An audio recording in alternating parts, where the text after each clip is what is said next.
Hello Tube Dwellers and welcome. I'm the Arcadean and today we are looking at double Ifrit. 2 times the Ifrit, 2 times the fun. So let's jump in and take a look at the deck itself. As you can see, it's quite an interesting one. We've got double Ifrit and double Hunt as well, and no other removal spells. We're also running Tina because of the gold, and because not too many people run gold in the meta, so she actually operates as a little bit better Sarah.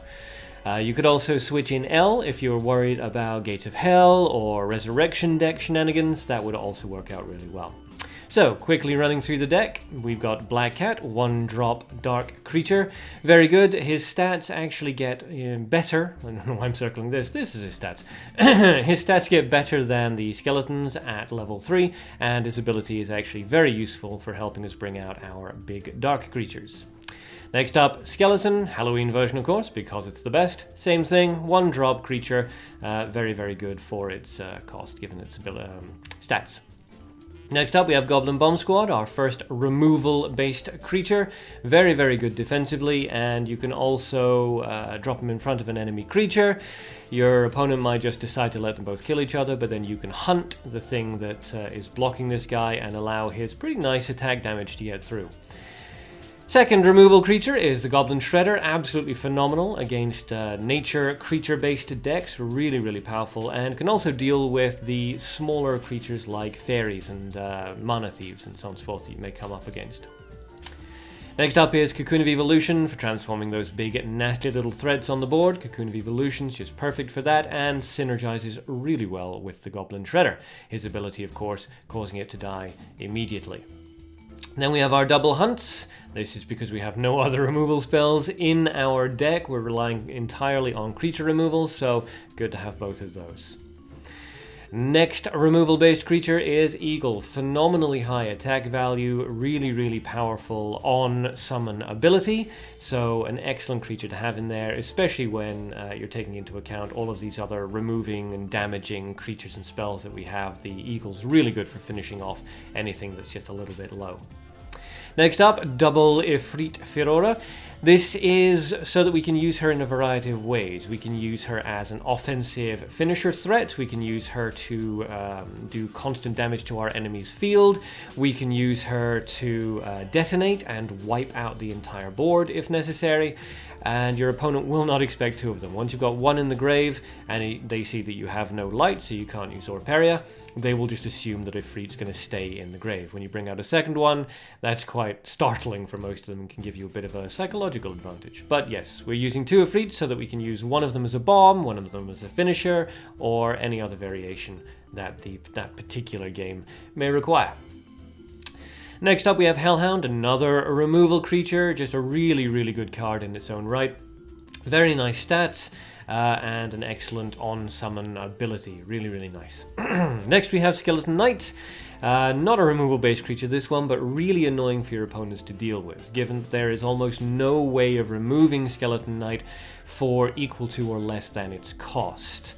Your opponent would have to do something like a Cocoon of Evolution into Goblin Shredder combo, and that's not very common.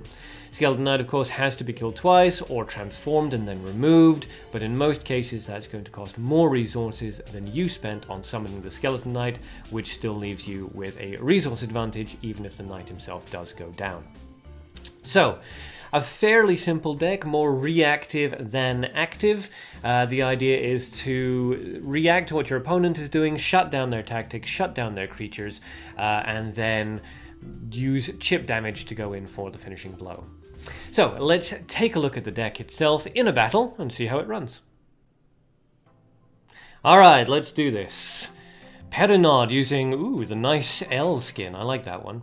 So let's charge up to begin with. We'll just say hello, hello. Practice game right. Appreciate good sportsmanship. And we will drop a skeleton down there. She has no light or mana, so she can't remove the skeleton for equal cost. She goes for the eagle though. Well played, well played. Okay, well we can drop our Goblin Shredder. That'll take care of the eagle. And leave the Shredder on the field. Again, she can remove that with a hunt or something, but that will be an equal resource trade, which is why we didn't drop our own eagle, because she could have removed that for less than we spent to bring it out. Golden Bomb Squad up in the front, no problem. We will just level up there. I imagine Peronod's going to do the same. Yep, okay. So those two are just going to kill each other, no big deal. We'll charge up just to gain a strong resource advantage there. Those two kill each other, no big deal. We've got resource and experience lead, which is ideal. Let's see what they decide to do. Okay, level 2 skeleton and a charge. So we can bring out the eagle for the 6 damage, taking care of the skeleton. And we'll charge up. We'll see if we can bait a response onto the eagle. Now, she could revive and drop another eagle of her own, but she goes for the Goblin Shredder. Exactly the tactics that we used earlier. Okay. Bit of a mirror match, this one. I see. I see. Well, we can do what she did to us with the Goblin Bomb Squad. Or we could use Hunt. I think we'll use Hunt. We've got more green resource than we do gold, so that'll allow us to get up to level 3 as well. Alright, Black Cat comes out. She has, I think, just enough in the grave in order to activate its ability, so ideally we want to get rid of it, but we're in no particular hurry, so we'll drop a Black Cat of our own. She won't kill ours, but we can kill hers with creature damage, and we'll do a double charge just because she's beginning to accelerate her resource growth. Now, she could remove our Black Cat for damage. She drops a Hellhound. Okay. Alright. And so that means that her Black Cat's going to deal damage. Okay, that's pretty clever. It's Ifrit time then, I think. We'll drop the Ifrit down. Not in front of the Hellhound, I think. Do we want to put it into an empty space? I think we probably want to put it into an empty space. So let's do that, because if she removes the Ifrit, then that'll kill everybody. And if she doesn't, then Ifrit's going to deal significant damage to both of them, possibly killing the Black Cat and getting 10 damage out. Now she's got more damage on the field than we do. She charges up. Triple charge. Okay, so she's just going to let the Ifrit damage go out. I'm okay with that. We can drop the Hellhound and wipe both of these guys off the field. And I think... Now the question is, do we want to do that and risk a removal onto the Ifrit? Let's revive out of the grave.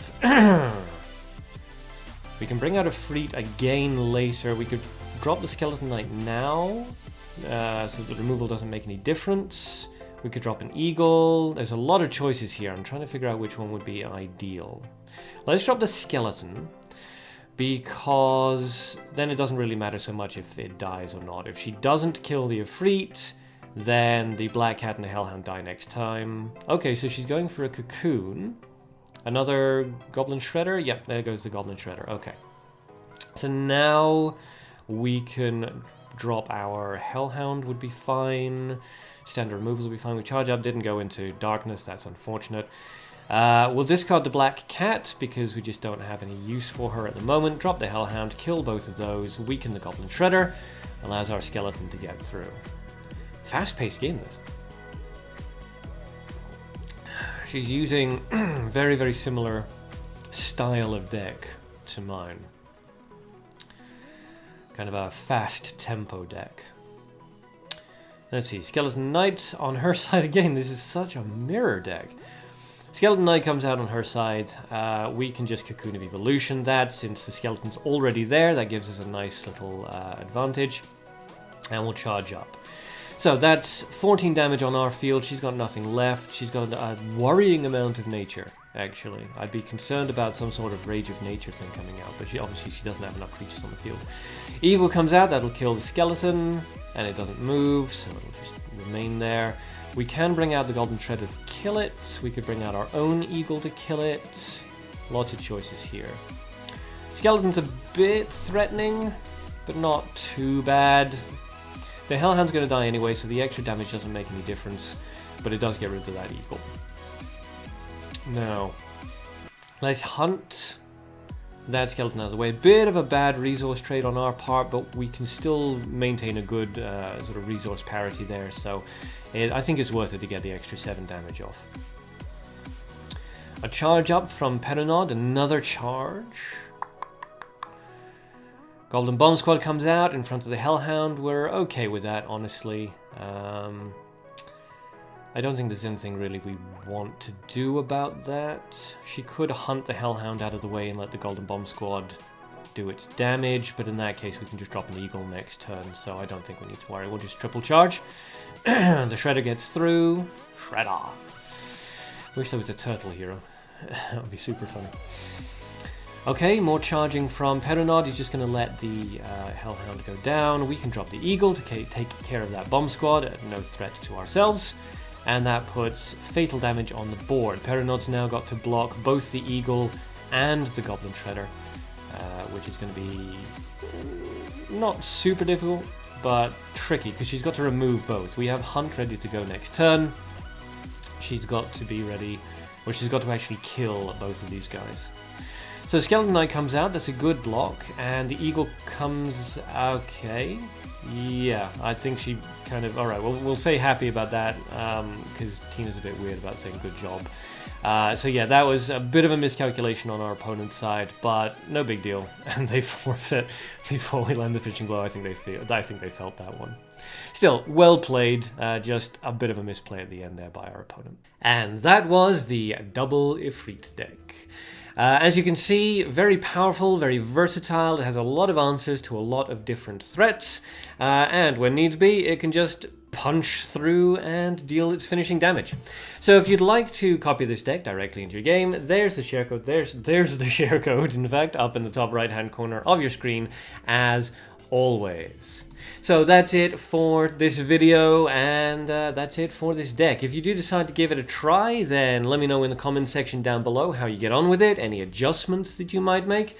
You'll notice that this is it is entirely a Legends of Farco based deck, mostly because the Ear of Dragon cards just aren't as good as the Legend of Farco ones. But there's some adjustments you can make, maybe a hidden spider in place of a hunt or an eagle, something like that. So yeah, give it a try, make some adjustments, let me know how you guys get on. Until then, please make sure to subscribe, ring that little bell down below for more content like this every week, and I will see you peeps in the next episode.